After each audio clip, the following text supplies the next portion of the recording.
Bonjour et bienvenue dans ce débat depuis le Parlement européen de Strasbourg. Montée de l'extrême droite en Europe, je vous propose de faire une sorte d'état des lieux, d'en rechercher les causes également et de nous dire évidemment comment réagir selon vous. Christine Revaud-Dallon-Bonnefoy, vous êtes députée européenne, socialiste et démocrate, merci d'être là. Et bonjour. Marie-Pierre Vieux, bonjour. Vous êtes députée européenne, gauche unitaire européenne, gauche verte nordique. Alors, l'extrême droite se renforce en Europe. On va essayer de passer un peu au crible toutes ces phrases qu'on entend, qui circulent à l'heure actuelle. Alors, il y a un certain nombre de constats qui sont là pour nous le dire tout de même, notamment les résultats de plusieurs élections depuis un an dans l'Union européenne. Et puis, récemment, des manifestations xénophobes dont on a entendu parler, comme celles auxquelles on vient d'assister à Chemnitz ou à Cotton en ex-Allemagne de l'Est. Est-ce que vous constatez aussi ce phénomène-là, ou est-ce que c'est quelque chose qu'on a tendance à booster, à avancer de manière un peu trop rapide? Est-ce qu'il y a vraiment ce phénomène-là en Europe à l'heure actuelle? On commence avec vous, Christine Revaud. Il y a une certitude, c'est le résultat des élections. Et on voit en Suède, même si on a tous été soulagés de voir qu'ils n'étaient qu'en 3e position, ils ont progressé. En Autriche, ils sont au pouvoir, avec la droite. En Italie, ils sont au pouvoir, avec les 5 étoiles. Donc non seulement ils progressent, mais maintenant ils accèdent au gouvernement européen et donc ils accèdent aux décisions européennes au Conseil. Donc c'est plus que préoccupant. Ça devient quelque chose que certains banalisent ou que certains ne dénoncent pas. Et moi, j'ai été horrifiée et je continue à être scandalisée de voir que les autres chefs d'État et de gouvernement européens n'aient pas dit « Non, l'Autriche ne peut pas avoir la présidence du Conseil pendant 6 mois parce qu'il y a l'extrême droite dans ce gouvernement ». Souvenez-vous, quand Jörg Haider avait gagné les élections en Autriche, c'était fin des années 90, début 2000, tous les chefs d'État et de gouvernement avaient dit « Jamais Jörg Haider ne présidera le Conseil ». Là, tout le monde dit non, mais on va quand même laisser faire. Donc il y a une vraie responsabilité d'un certain nombre de chefs d'État et de gouvernement sur la question. Après, sur la montée de cette extrême droite, elle est là. Pourquoi ? Peut-être parce que... Alors on va en parler du pourquoi après. Ouais. Je veux simplement qu'on revienne à Marie-Pierre Vieux avec vous aussi sur cette question de constat. C'est ce qu'on est en train de dire là. C'est pas la première fois que l'extrême droite progresse en Europe et c'est la première fois qu'elle accède à ce niveau-là dans des pays aussi importants que ceux que vous venez de citer à la tête de l'État. Donc on est dans des États qui ont un rôle au Conseil, on l'a dit, en Europe aujourd'hui. C'est quand même ça le phénomène nouveau. C'est aussi quelque chose que vous constatez. Oui. Il y a quand même un changement qualitatif. Là, c'est pas simplement il y a un changement qualitatif d'un point de vue électoral et politique, ce qu'on vient de donner. Je pense que l'Allemagne, quand même, est très symbolique de cette évolution-là. Ça a été un choc, y compris parce que l'Allemagne pèse beaucoup sur la construction européenne. On vient de le voir également avec la Suède. Et je trouve que ce qui est nouveau aussi, au-delà de ces montées électorales et de ces majorités, c'est que l'extrême droite imprègne donc tout le débat politique et tire la droite vers son extrême. Également, oui. Et donc je pense que ça bouleverse aussi les recompositions dans les pays. C'est-à-dire qu'on a de plus en plus maintenant une droite qui idéologiquement va chercher sur les terrains de l'extrême droite et n'hésite pas à banaliser l'extrême droite pour des alliances électorales. Et c'est extrêmement préoccupant. Et alors, on va procéder par étapes. À quoi est-ce que vous attribuez cette montée de l'extrême droite? Est-ce que c'est à la politique de l'Union européenne, tout simplement, la politique elle-même? Ou est-ce qu'à votre avis, il y a d'autres facteurs qui entrent en ligne de compte? Parce que le phénomène, il est effectivement attesté, vous le confirmez là, mais quelles sont les causes principales de cette montée quasiment inexorable? Alors, la question, c'est est-ce que c'est à cause de la politique de l'Union européenne ou est-ce que c'est à cause de l'absence de concrétisation de politique européenne? Parce que, par exemple, sur la question des réfugiés, ça a été l'objet de la campagne en Suède. Franchement, la vérité, c'est l'Union européenne, le Parlement européen a fait le job. On a voté nos propositions pour mettre en place une politique de relocalisation, pour revoir le principe de Dublin, pour faire en sorte que tous les pays soient solidaires pour accueillir les réfugiés et pour revoir l'Agence européenne d'asile. Sauf que le texte n'est toujours pas abouti, n'est toujours pas applicable au sein de l'Union européenne parce que le Conseil n'a pas donné son accord. Et donc, sur tous ces sujets-là, c'est vrai, l'Union européenne n'a pas fait de politique. Ce n'est pas à cause de la politique de l'Union européenne, c'est à cause de l'absence de politique de l'Union européenne. Et ce n'est pas à cause de la démocratie européenne du Parlement européen où nous votons des textes et nous en adoptons un certain nombre qui sont importants sur la question des valeurs, mais précisément parce qu'il n'y en a pas. Donc l'extrême droite, elle s'appuie sur ce vide constant et qui n'est pas du fait des représentants des citoyens européens au Parlement européen, mais du fait du Conseil qui ne fait rien. Bien sûr. Et alors, bien entendu, alors, ce qu'on essaie sans arrêt de faire comprendre, ce n'est pas la première fois qu'on en parle, bien sûr, à savoir comment fonctionnent en réalité les institutions européennes pour qu'on en arrive au mécanisme que vous êtes en train de décrire. En même temps, les gens voient largement, on parle de la question de l'immigration, on va en reparler dans quelques instants, mais en gros, les gens voient très largement les choses. C'est l'Union européenne ne fait pas grand-chose, fait rien, quand ils font des trucs, c'est pas bien. Ils ont raison. D'abord, moi, je crois que l'extrême droite ne progresse, et pas seulement en Europe, parce que ce phénomène, il est aussi visible ailleurs, qu'on regarde du côté de l'Amérique latine ou autre part. De toute manière, un durcissement politique très fort. Moi, je crois qu'il naît des carences des politiques nationales, et notamment de tout le social et des protections sociales. Et il naît également d'un déficit de l'Union européenne. Mais là, en effet, où je pense qu'il faut regarder de près, c'est que, si on écoute Juncker d'ailleurs ce matin, on en est toujours là. Vous en parler. Le constat réel des politiques de l'Union européenne, c'est un chômage très grand, très prégnant, plus de 20% dans beaucoup de pays. C'est une intégration européenne des derniers pays qui ne se fait pas sur un mode d'égalité et d'un horizon commun. C'est de la pauvreté, de la précarité. Et donc, il me semble que cette question de montée de l'extrême droite, des populismes en général d'ailleurs, elle nous interpelle sur le fait que tout à la fois, il est besoin de construire plus d'Europe. La solution n'est pas le Brexit ou un repliement nationaliste et raciste, mais qu'en même temps, il est besoin de construire une Europe sur d'autres bases de fondation que les bases libre-échangistes d'aujourd'hui, parce que je crois qu'il y a quand même des choses à voir. Et la difficulté qu'on a, et ça tombe bien, on est toutes les deux de gauche, c'est que dans ce qu'on entend, dans la petite musique qui se dessine, et notamment qui est en train d'accompagner le lancement des élections européennes, on voit bien ce qu'est l'extrême droite. J'inclus dedans Orban. On voit bien le discours de Macron et des libéraux, on va y revenir. Mais on a du mal à voir quelle autre perspective entre les deux. On va y revenir sur cette question précise, extrêmement importante, effectivement. Christine Roulel, hier, Alexis Tsipras, le Premier ministre grec, a expliqué, lui, clairement, que c'était la politique libérale et conservatrice de l'Union européenne qui était la cause, clairement, de cette montée des nationalismes. Alors on va peut-être faire tout de même un point là on ne va pas faire de sémantique trop sophistiquée, mais c'est important dans ces moments-là de nommer les choses. On parle d'extrême droite, on parle de nationalisme, on vient d'employer le terme, on parle d'europhobie, on parle de populisme. Est-ce que tout ça se vaut et est-ce qu'il faut quand même faire des nuances? Et je reviendrai à ma question sur ce qu'a dit Tsipras hier. Comment vous voyez les choses? Moi, je pense qu'il y a tous ceux qui utilisent le fait que l'Europe n'avance sur rien pour, eux, monter et se mettre en avant. Alors, on peut les traiter de nationalistes. Le terme populiste, je ne l'aime pas, parce que le peuple appartient à personne et certainement pas à des partis d'extrême droite qui, en réalité, les utilisent. Les utilisent, mais ils ne les représentent pas. Et on voit dans toutes les villes Front National, ou enfin Rassemblement National maintenant, en France, qu'ils ne font absolument rien pour les personnes les plus précaires. Donc ils ne s'intéressent pas au peuple, c'est simplement leur outil pour gagner des électeurs. Et c'est bien malheureux. Mais ce qui est important de voir, c'est qu'il y a une espèce de convergence quand même. Même s'ils ne partagent pas les visions européennes, mais une convergence dans le fait qu'on s'intéresse qu'aux politiques libérales et qu'aux politiques d'extrême droite pour considérer qu'il n'y a que ça dans le champ européen.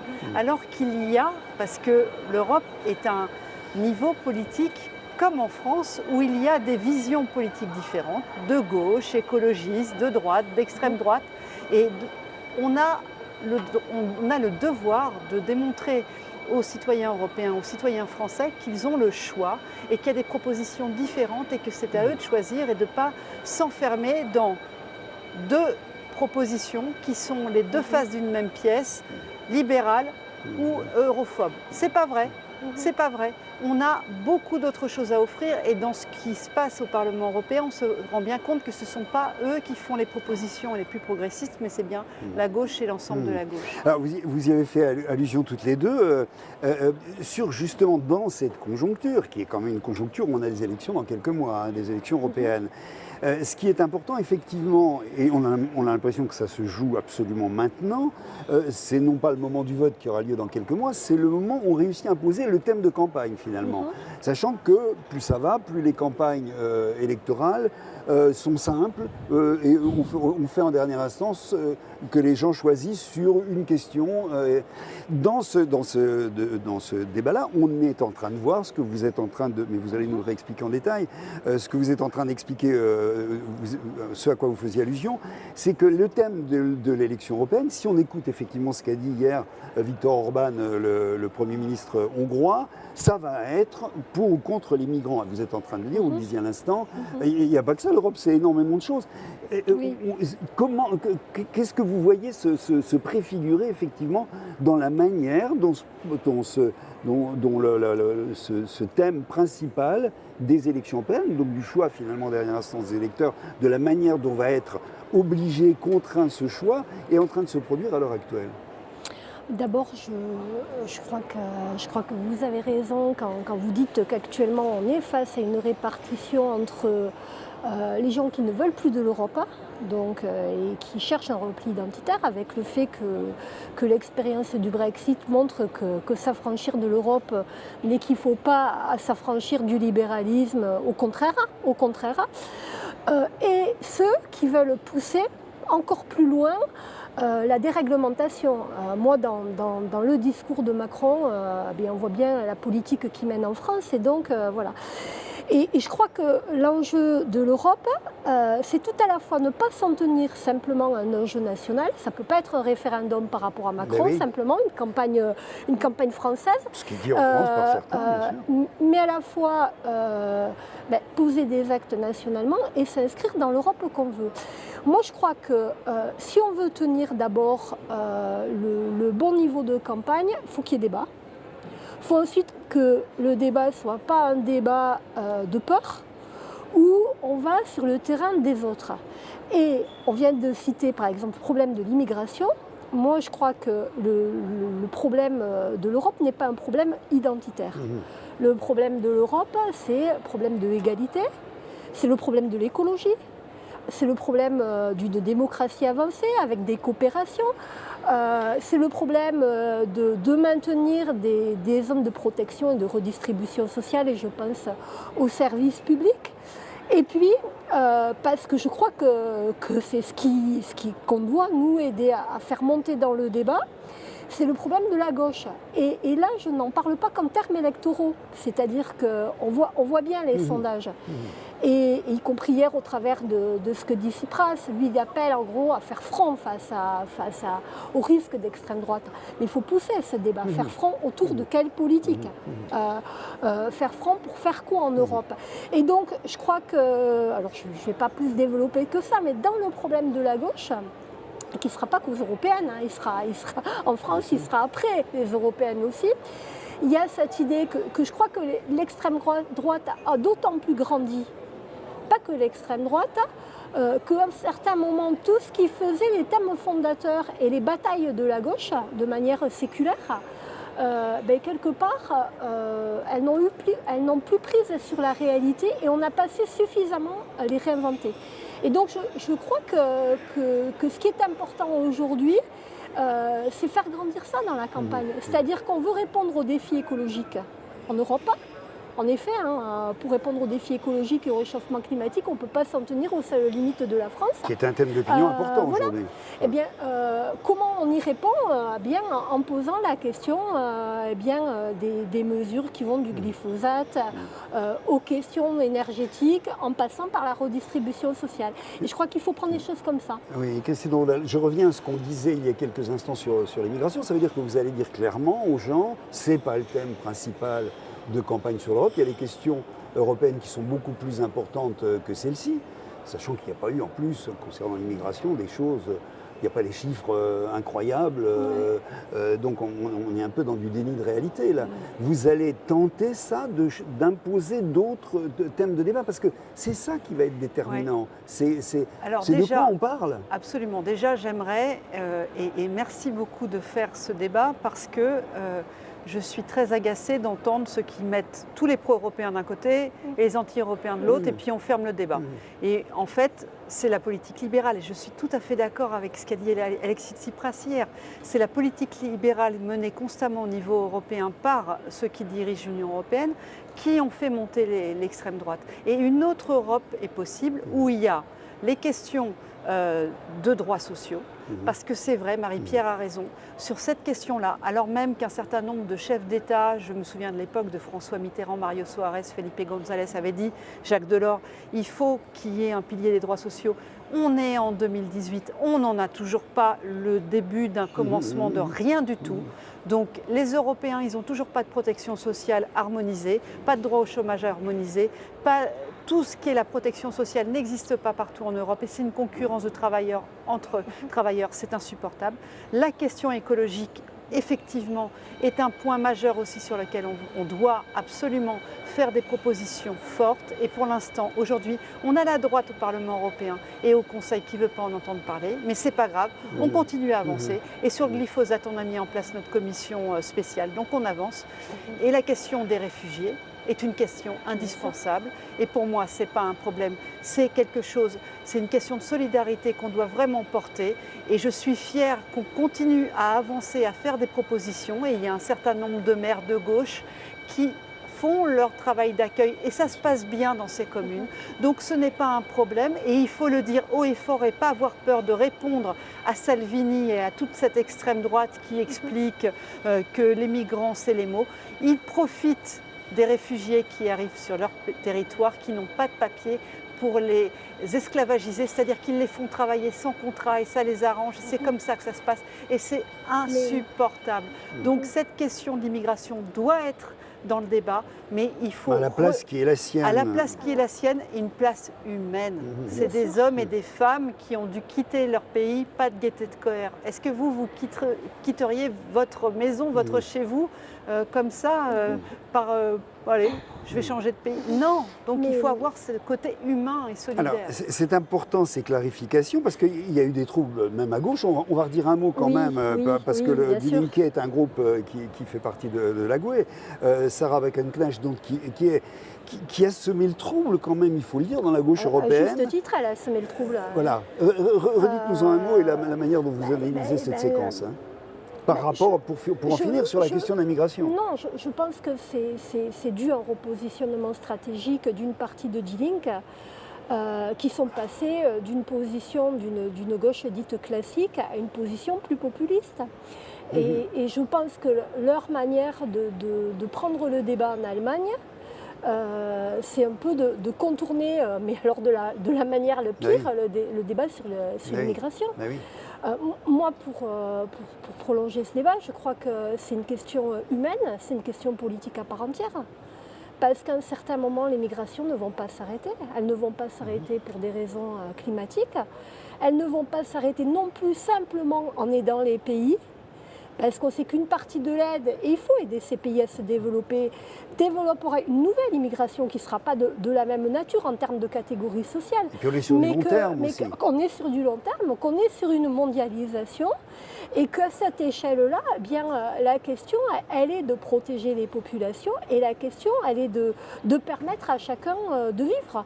Et donc, de ce point de vue-là, quand même, ce qui s'est dit ce matin, notamment au travers des annonces de Juncker, et ce qu'on voit comme élément budgétaire qui arrive, c'est-à-dire les postes budgétaires qui grandissent Frontex, la question de la réforme du droit d'asile avec le fait qu'on va être sur une logique quand même de plus en plus technique et sécuritaire. Là, ça nous met idéologiquement à la remorque justement de l'extrême droite et je crois que c'est exactement le contraire qu'il va falloir faire. Et l'autre point que je voulais donner, c'est que je pense vraiment que pour toute une partie de nos concitoyens, mais une grande majorité, l'Europe aujourd'hui est vécu comme quelque chose de négatif.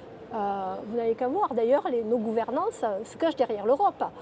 Quand Macron voulait casser le statut des cheminots, il disait sa faute à l'Europe, alors que ce n'était pas la faute à l'Europe, ce choix-là particulier. Et donc je crois que vraiment dans ce qu'on va travailler, il y a quand même le besoin, tout à l'heure j'ai utilisé le terme refondation, c'est pénible, hein, refondation, réorientation, on les a tellement utilisés qu'on a l'impression que c'est la boîte à Pandore qu'on ouvre à chaque fois et que c'est inopérant.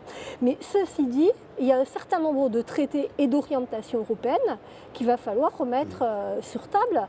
Et c'est vrai que hier, Tsipras, alors avec les difficultés qu'il a, Tsipras, hein, parce qu'il est quand même en échec dans son propre pays, et en même temps on comprend aussi pourquoi, parce que le rapport de force ne lui a pas permis de... Mais il utilise le terme d'anti-austérité. Moi je pense que c'est quand même un terme sur lequel nous continuons à travailler.